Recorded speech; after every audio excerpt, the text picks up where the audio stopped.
केंद्रीय गृह मंत्री अमित शाह पश्चिम बंगाल में 2 दिवसीय दौरे पर हैं। इस दौरान शाह की सुरक्षा काफी कड़ी कर दी गई है। आपको बता दें कि गृह मंत्री का ये दौरा काफी अहम है, क्योंकि आज ममता खेमे के कद्दावर व बागी नेता शुभेंदु भाजपा में शामिल हो रहे हैं। इसके अलावा कई बड़े चेहरे आज भाजपा की ओर कूच करेंगे। वहीं शाह के दौरे के दरमियान पोस्टर विवाद भी हुआ। दरअसल पोस्टर अमित शाह को रविंद्र टैगोर के ऊपर दिखाया गया था। इसी मामले को लेकर शुक्रवार को बीरभूम जिले में बोलपुर के दौरे से पहले शांति निकेतन में कई लोगों ने अपनी आपत्ति जाहिर की थी। इधर शाह के बंगाल दौरे से तृणमूल कांग्रेस के समर्थक काफी रोष में हैं, क्योंकि तृणमूल के कई बड़े कद्दावर नेता भाजपा में जा रहे हैं। हालांकि तृणमूल सुप्रीमो अभी भी अपने पुराने तेवर में है।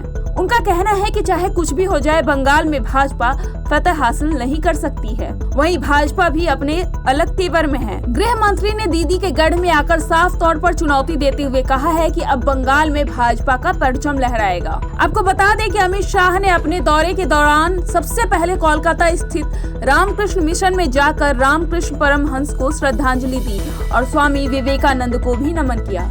उन्होंने दोनों महापुरुषों की तस्वीरों पर माल्यार्पण भी किया। विवेकानंद को श्रद्धांजलि देते हुए शाह ने कहा कि उन्होंने आध्यात्मिकता और आधुनिकता को जोड़ा था।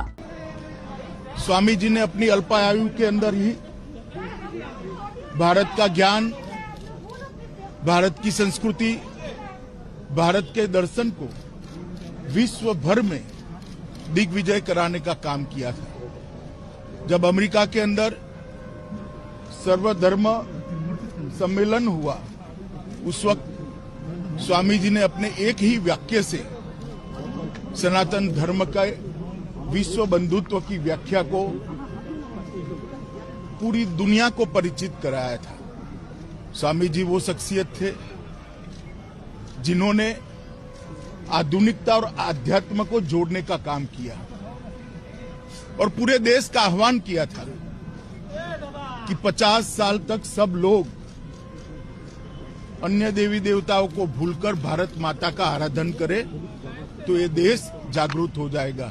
और उसके ठीक 50 साल बाद भारत की आजादी मिली थी। और मैं आज यहां आकर स्वामी जी के जन्म स्थान पर, उनके पुरखों के पूजा स्थान पर श्रद्धांजलि स्वामी जी को दी है और एक नई चेतना यहां से प्राप्त कर मैं जा रहा हूं।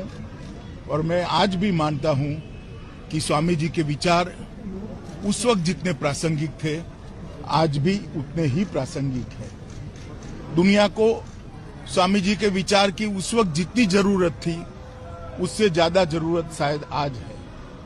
और मैं इस पवित्र स्थान पर ईश्वर से यही प्रार्थना करता हूं कि हम सबको स्वामी जी के बताए हुए रास्ते पर चलने की आशीर्वाद दे और चलने की प्रेरणा दे। और मेरा निश्चित मानना है कि ये मार्ग ही न केवल भारत, समग्र विश्व के कल्याण का मार्ग हो सकता है। धन्यवाद। रामकृष्ण मिशन विजिट के बाद शाह मिदनापुर में सिद्धेश्वरी काली मंदिर पहुंचे, जहां उन्होंने मंदिर में पूजा अर्चन किया। उसके बाद अमित शाह ने स्वतंत्रता सेनानी खुदीराम बोस को पश्चिमी मिदनापुर स्थित उनके पैतृक गांव जाकर श्रद्धांजलि दी। फिर उन्होंने एक किसान परिवार के घर भोजन भी किया। आपको बता दें कि अमित शाह का ये दौरा काफी खास है, क्योंकि इस दौरे के दरमियान भाजपा अपने पलड़े को भारी करती दिख रही है।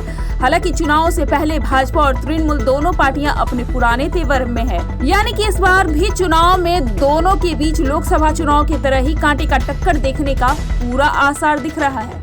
न्यूज़ फॉर एशिया से संपदा झा।